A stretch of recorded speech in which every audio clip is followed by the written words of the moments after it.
Aliza talk के मुआज़्ज़ज़ सामीन को अलीज़ा कमल का सलाम। दोस्तों, उम्मीद करती हूँ आप सब खैरियत से होंगे, जहाँ रहें खुश रहें। मैं आप सबसे माज़रत ख़्वाह हूँ कि इस चैनल पर बहुत टाइम से मैंने कोई वीडियोज़ अपलोड नहीं की। इसकी वजह ये थी कि मैं थोड़ी सी परेशानी के शिकार थी, क्योंकि ये चैनल पार्टनरशिप पर था और कुछ मसाइल की वजह से हम पार्टनरशिप को कंटिन्यू नहीं कर पाए, जिसकी वजह से इस चैनल पर कोई काम नहीं हुआ।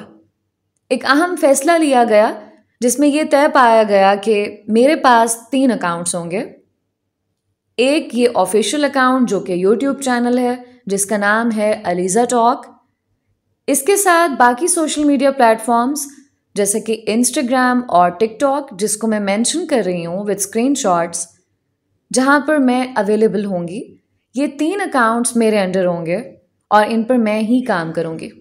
अगर आप मुझसे अपनी स्टोरी शेयर करना चाहते हैं तो इंस्टाग्राम और टिकटॉक पर इन अकाउंट्स पर मैं मौजूद हूँ। मैं आपकी स्टोरी सुनूंगी और आप उर्दू टाइपिंग में मेरे साथ अपनी कहानी शेयर करेंगे। इनके अलावा मेरे और कोई अकाउंट्स नहीं हैं। फेसबुक पेज जो कि अलीज़ा टॉक के नाम से ही था हमारा पहले, अब वो मेरे अंडर नहीं है। वो सेपरेट हो चुका है और उस पर अब मेरी स्टोरीज अपलोड नहीं होंगी। मैं ये पेज भी मेंशन कर रही हूँ, या आप देख सकते हैं।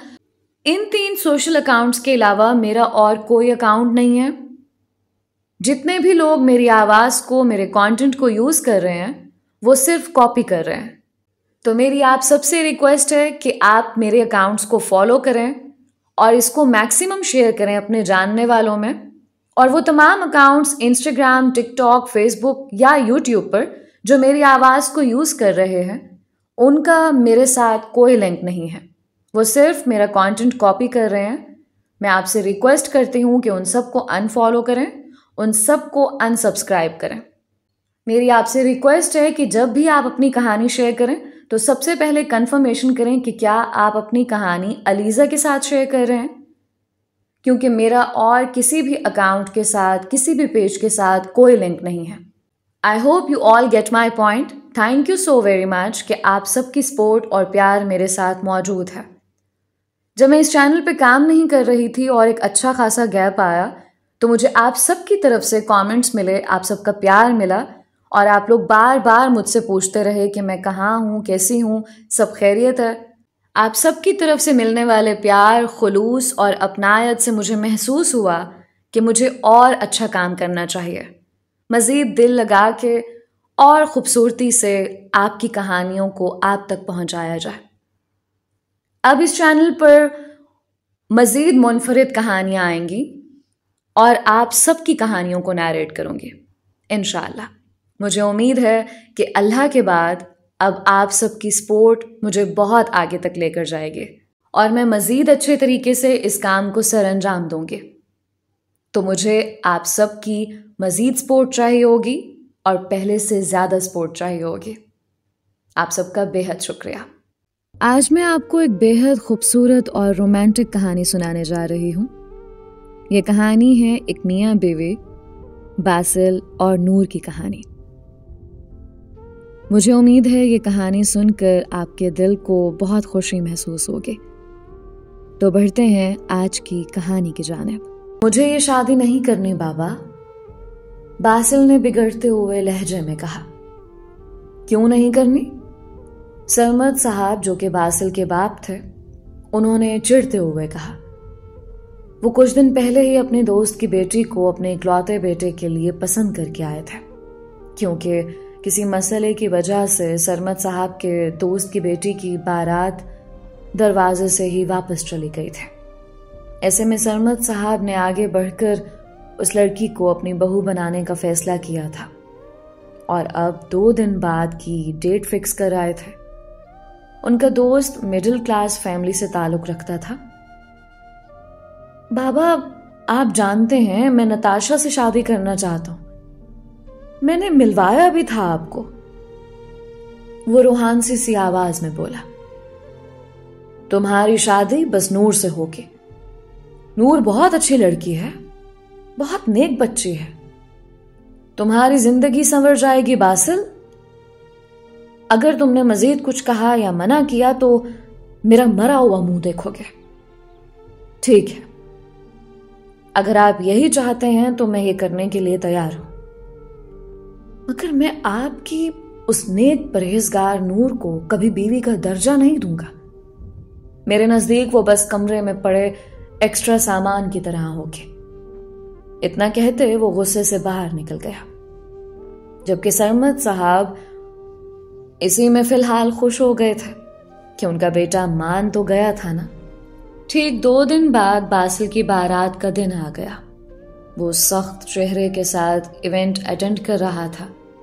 घर में ही एक छोटी सी तकरीब रखी गई थी। ये मिक्स गैदरिंग नहीं थे। फिर भी दुल्हन ने स्टेज पर आने से मना कर दिया था, क्योंकि वो नहीं चाहती थी कि औरतें बार बार उसका चेहरा पर्दा हटा हटा कर देखें। बासिल को इस सब से कोई फर्क नहीं पड़ता था। वो बेदिली से बैठा हुआ था, बस घर जाना चाहता था। सब लोग बासिल को देखकर नूर की किस्मत पर रश्क कर रहे थे, क्योंकि बासिल बहुत ही वजीह पर्सनालिटी का मालिक था। खैर, रुखसती का वक्त आ गया था, मगर अभी तक बासिल ने अपनी दुल्हन को नहीं देखा था।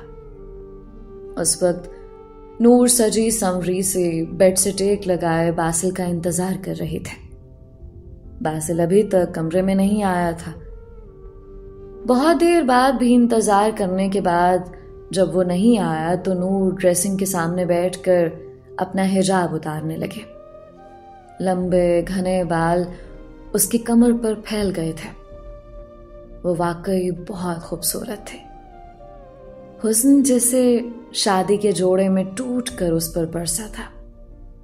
अभी वो अपने बालों को ब्रश कर रही थी कि बासिल यकदम कमरे में दाखिल हुआ और सामने उस खूबसूरत से सरापे को देखकर जैसे वहीं खड़ा का खड़ा रह गया। नूर ने कंफ्यूज होती नजरों के साथ बासिल को देखा। बालों की कुछ लटें चेहरे को छू रही थी। वो लहंगा संभालती हुई उठी। अस्सलाम वालेकुम, उसने अपनी धीमी मीठी सी आवाज में कहा। बासिल की नजरें उसके आंखों पर ठहर गईं और फिर उसकी नजरों ने आंखों से सफर करते हुए नूर की नाक पर मौजूद नोज पिन का रास्ता तय किया। बेइख्तियार उसका दिल चाहा कि वो उसकी नोज पिन को छू ले।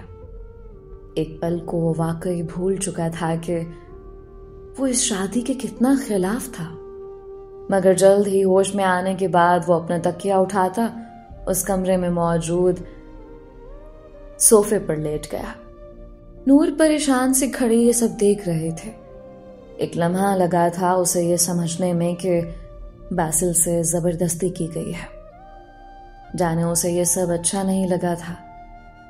वो धीमे धीमे कदम उठाती जाए नमाज के जानिब बढ़े और नमाज पढ़ने लगे, क्योंकि उसकी नमाज अभी रहती थी।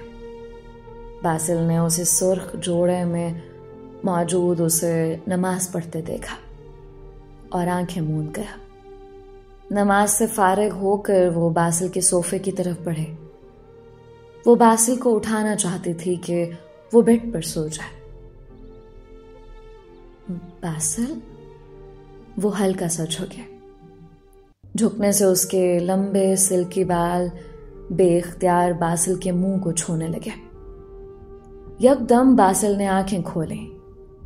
नूर के बाल अब भी बासिल का चेहरा छू रहे थे। बेसाख्ता बासिल ने हाथ बढ़ाकर नूर की नाक में मौजूद नोज पिन को छुआ और जल्द ही हाथ पीछे कर लिया। ये उसे क्या हो रहा था? वो क्यों इतना बेइख्तियार हो रहा था? ये सब वो समझने से कासिर था। दूसरी तरफ नूर के दिल की धड़कनें भी तेज हो गई थी। वो भी जल्दी से साइड पर हटी। इससे पहले वो कुछ बोलती, बासिल उठा और कमरे से बाहर चला गया। 2-3 दिन गुजर गए थे, बासिल घर नहीं आया था। नूर कुछ परेशान थी, मगर उसने सब मामलात अल्लाह पर छोड़ दिए थे। उस वक्त वो पूरे घर में अकेले थे। सिर्फ नौकर चाकर ही थे, क्योंकि सरमद साहब शादी के दूसरे दिन ही ऑफिस की फ्लाइट से बाहर चले गए थे। बासिल भी 3 दिन से घर नहीं आया था। वो बोर हो रही थी जब उसे लॉन में माली के 2 छोटे बच्चे खेलते नजर आए। वो भी बाहर चले गए और उन बच्चों के साथ खेलने लगे। वो भाग रही थी और उनमें से एक बच्चा उसे पकड़ रहा था। वो इतना तेज भाग रही थी कि भागती भागती वो बेइख्तियार अंदर आते बासिल से टकरा गए।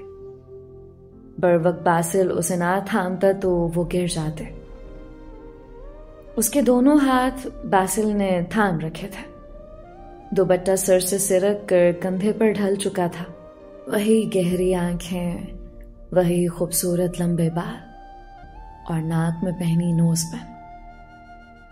एक कशिश सी थी, एक मासूमियत थी जो बासिल को महसूस होती थी। आराम से गुजर जाती तो। ये पहली बात थी जो बासिल ने शादी के बाद से लेकर अब तक कही थी। आपने थाम लिया ना? देखें, गिरने नहीं दिया। वो हल्का सा मुस्कुराई। एक छोटा सा डिंपल उसके गाल पर नुमाया हुआ। इतना कहते वो शर्माती हुई अंदर की जानिब तेज तेज कदम बढ़ाने लगी, जबकि वो सोच रहा था कि इतनी खूबसूरती कम थी कि ऊपर से एक डिंपल नुमा चांद भी उसकी गाल पर रख दिया गया था। क्या आज कोई स्पेशल गेस्ट आ रहे हैं? क्या मैं खाना खुद बना लूं? मुझे खाना बनाना आता है। आपके मेहमान बहुत खुश होंगे। नूर ने बेडशीट ठीक करते हुए कहा। आज बासिल ने नताशा और अपने 1-2 दोस्तों को घर बुलाया था। नताशा को बुलाने का मकसद ये था कि वो नूर को अपने और बासिल के बारे में बता दे और ये कह दे कि नूर बासिल की जिंदगी से चली जाए, क्योंकि बासिल को लगता था कि अगर नताशा खुद नूर से बात करेगी तो नूर घर छोड़कर चली जाएगी। यूं बासिल को बाबा के आने के बाद ये बहाना भी मिल जाएगा कि वो खुद ही चले गए। बासिल, जो कि शर्ट पहने अपने शर्ट के बटनों के साथ उलझा हुआ था, उसने नूर की बात सुनकर उसकी जानिब देखा, जैसे कह रहा हो जो मर्जी करो। एक पल को जाने क्यों उसके दिल ने कहा कि नूर में क्या कमी है, मगर जल्द ही वो काबू पा गया।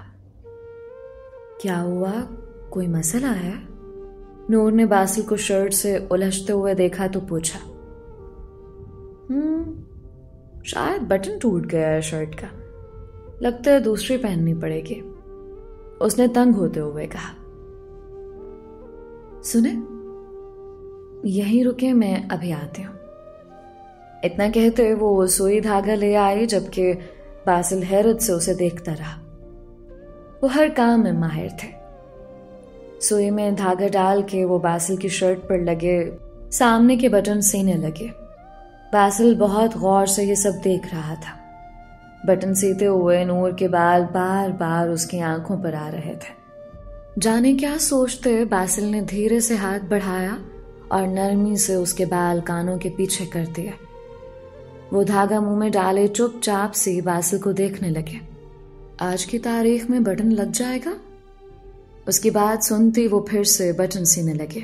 बटन सी कर वो थोड़ा सा आगे को झुकी और मुंह से धागा तोड़ा। वो बासिल के कंधों से भी नीचे आते थे। धागा तोड़ने के लिए उसे काफी उठना पड़ा। ये हो गया है, देखें, उसने आराम से कहा। देखा ही तो नहीं जा रहा, देखता हूं तो लगता है खोने लगा। वो ट्रांस किसी कैफियत में बोला। जी? उसने ना समझे से पूछा। इससे पहले बासिल कुछ कहता, नौकरानी ने बाहर मेहमानों की आमद का बताया।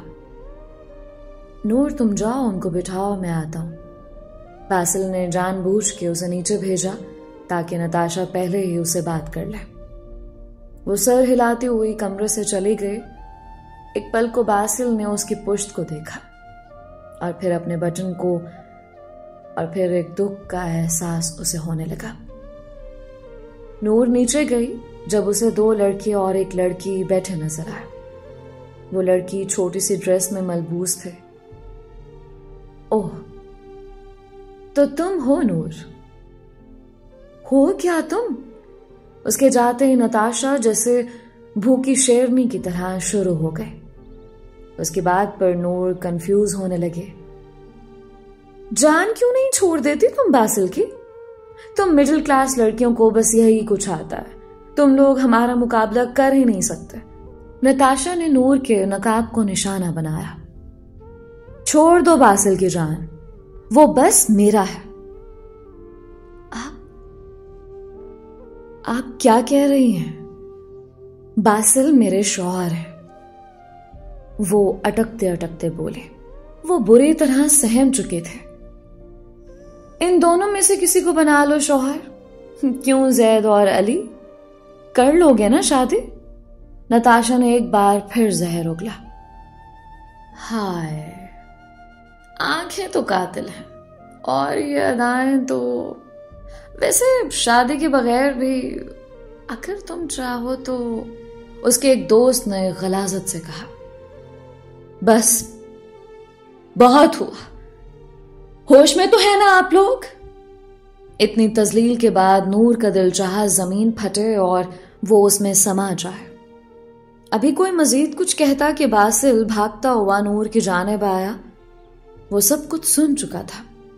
उसे नहीं मालूम था कि नताशा और उसके दोस्त इतने जिल्लत भरे लफ्ज इस्तेमाल करेंगे। उसे लगा था कि वो बस बात करेंगे। बस करो तुम, बस करो तुम सब, ये मेरी बीवी है। बासिल ने बेसाख्ता नूर का हाथ थामा। तुम क्या कह रहे हो बासिल? तुमने हमें खुद ही बुलाया था ना, और तुम मुझसे मोहब्बत करते हो? नताशा ने हैरानी से कहा। बस कर दो नताशा, तुम तीनों का बात करने का तरीका इस कदर घटिया कैसे हो सकता? इतनी गलीज सोच कैसे हो सकती है? बल्कि नहीं, घटिया तो मैं हूं जो अपनी बीवी को यूं दोस्तों के सामने पेश कर रहा था। दफा हो जाओ तुम तीनों, कोई रिश्ता नहीं है मेरा तुम तीनों से। वो चिल्लाते हुए बोला। यू इडियट, तुम्हें तो मैं देख ही लूंगी। इतना कहती वो अपने दोस्तों के साथ चले गए।